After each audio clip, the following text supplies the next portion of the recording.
Ces mots, j'avais cessé de les entendre un instant, pendant qu'Albertine était auprès de moi tout à l'heure. En l'embrassant comme j'embrassais ma mère, à Combray, pour calmer mon angoisse, je croyais presque à l'innocence d'Albertine, ou du moins, je ne pensais pas à son vice, de son vice. Je ne pensais pas avec continuité à la découverte que j'avais faite de son vice. Mais maintenant que j'étais seule, les mots retentissaient à nouveau, comme ces bruits intérieurs de l'oreille qu'on entend dès que quelqu'un cesse de vous parler. Son vice maintenant ne faisait pas de doute pour moi. La lumière du soleil qui allait se lever, en modifiant les choses autour de moi, me fit prendre à nouveau, comme en me déplaçant un instant par rapport à elle, conscience plus cruelle encore de ma souffrance. Je n'avais jamais vu commencer une matinée si belle ni si douloureuse. En pensant à tous les paysages indifférents qui allaient s'illuminer et qui, la veille encore, ne m'eussent rempli que du désir de les visiter. Je ne pus retenir un sanglot quand, dans un geste d'offertoire, mécaniquement accompli, et qui me parut symboliser le sanglant sacrifice que j'allais avoir à faire de toute joie, chaque matin, jusqu'à la fin de ma vie, renouvellement quotidien et du sang de ma plaie, l'œuf d'or du soleil, comme propulsé par la rupture d'équilibre qu'amènerait au moment de la coagulation, un changement de densité, barbelé de flammes comme dans les tableaux, creva d'un bond le rideau derrière lequel on sentait depuis un moment frémissant et prêt à entrer en scène et à s'élancer, et dont il effaça sous des flots de lumière la pourpre mystérieuse et figée. Je m'entendis moi-même pleurer. Mais à ce moment, contre toute attente, la porte s'ouvrit, et le cœur battant, il me sembla voir ma grand-mère devant moi, comme une de ces apparitions que j'avais déjà eues, mais seulement en dormant.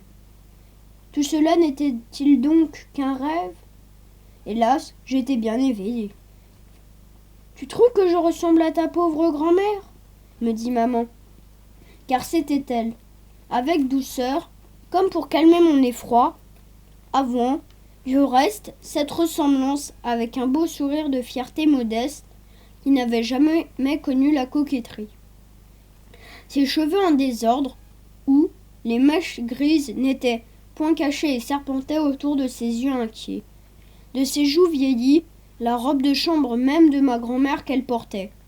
Tout m'avait, pendant une seconde, empêché de la reconnaître et fait hésiter si je dormais ou si ma grand-mère était ressuscitée.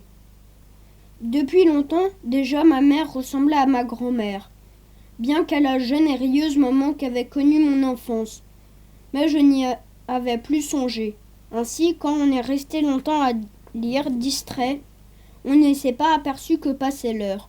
Et tout d'un coup, on voit autour de soi le soleil qui y avait la veille, à la même heure, éveillé autour de lui les mêmes harmonies, les mêmes correspondances qui préparent le couchant. Ce fut en souriant que ma mère me signala à moi-même mon erreur, car il lui était doux d'avoir avec sa mère une telle ressemblance. « Je suis venue, me dit ma mère, parce qu'en dormant, il me semblait entendre quelqu'un qui pleurait. » Cela m'a réveillée. Mais comment se fait-il que tu ne sois pas couchée ? Et tu as les yeux pleins de larmes, qu'y a-t-il ? Je pris sa tête dans mes bras. Maman, voilà.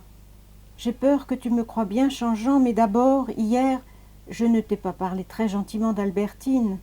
Ce que je t'ai dit était injuste. Mais qu'est-ce que cela peut faire ? Me dit ma mère. Et apercevant le soleil levant, elle sourit tristement en pensant à sa mère. Et pour que je ne perdisse pas le fruit d'un spectacle que ma grand-mère regrettait que je ne contemplasse jamais, elle me montra la fenêtre. Mais derrière la plage de Balbec, la mer, le lever du soleil, que maman me montrait, je voyais, avec des mouvements de désespoir qui ne lui échappaient pas, la chambre de Montjouvin où Albertine, rose, pelotonnée comme une grosse chatte, le nez mutin, avait pris la place de l'amie de mademoiselle Vinteuil et disait avec des éclats de son rire voluptueux: « Bien, si on nous voit, ce n'en sera que meilleur. Moi, je n'oserais pas cracher sur ce vieux singe ?» C'est cette scène que je voyais derrière celle qui s'étendait dans la fenêtre, et qui n'était sur l'autre qu'un voile morne, superposé comme un reflet. Elle semblait elle-même en effet presque irréelle, comme une vue peinte. En face de nous, à la saillie de la falaise de Parville, le petit bois où nous avions joué au furet inclinait en pente jusqu'à la mer, sous le vernis encore tout doré de l'eau, le tableau de ses feuillages, comme à l'heure où souvent à la fin du jour, quand j'étais allée y faire une sieste avec Albertine, nous nous étions levés en voyant le soleil descendre.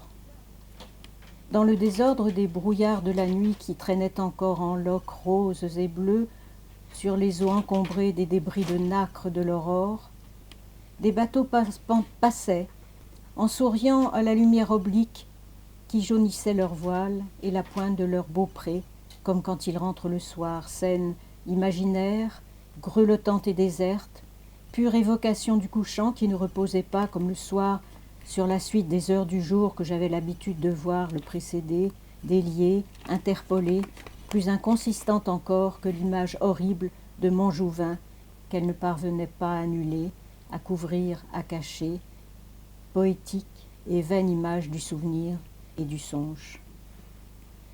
« Mais voyons, me dit ma mère, tu ne m'as dit aucun mal d'elle, tu m'as dit qu'elle t'ennuyait un peu, que tu étais content d'avoir renoncé à l'idée de l'épouser, ce n'est pas une raison pour pleurer comme cela.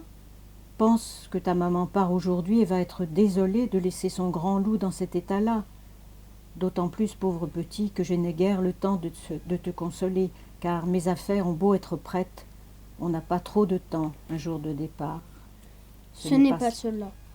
Et alors, calculant l'avenir, pesant bien ma volonté, comprenant qu'une telle tendresse d'Albertine pour l'amie de mademoiselle Vinteuil, et pendant si longtemps, n'avait pu être innocence, qu'Albertine avait été initiée, et, autant que tous ses gestes me le montraient, était d'ailleurs née avec la prédisposition du vice que mes inquiétudes n'avaient que trop de fois pressenti, auquel elle n'avait jamais que dû cesser de se livrer, auquel elle se livra peut-être en ce moment, profiter d'un instant où je n'étais pas là. Je dis à ma mère, sachant la peine que je lui faisais, qu'elle ne me montra pas et qui se trahit seulement, chez elle, par cet air de sérieuse préoccupation qu'elle avait quand elle comparait la gravité de me faire du chagrin ou de me faire du mal. Cet air qu'elle avait eu à Combray, pour la première fois quand elle s'était résignée à passer la nuit auprès de moi. Cet air qui en ce moment ressemblait extraordinairement à celui de ma grand-mère, me permettant de boire du cognac. Je dis à ma mère, je sais la peine que je vais te faire. D'abord, au lieu de rester ici comme tu le voulais, je vais partir en même temps que toi. Mais cela n'est encore rien. Je me porte mal ici. J'aime mieux rentrer. Mais écoute-moi, n'aie pas trop de chagrin. Voici. Je me suis trompée. Je t'ai trompé de bonne foi hier. J'ai réfléchi toute la nuit. Il faut absolument, et décidons-le tout de suite, parce que je me rends bien compte maintenant, parce que je ne changerai plus et que je ne pourrai pas vivre sans cela, il faut absolument que j'épouse Albertine.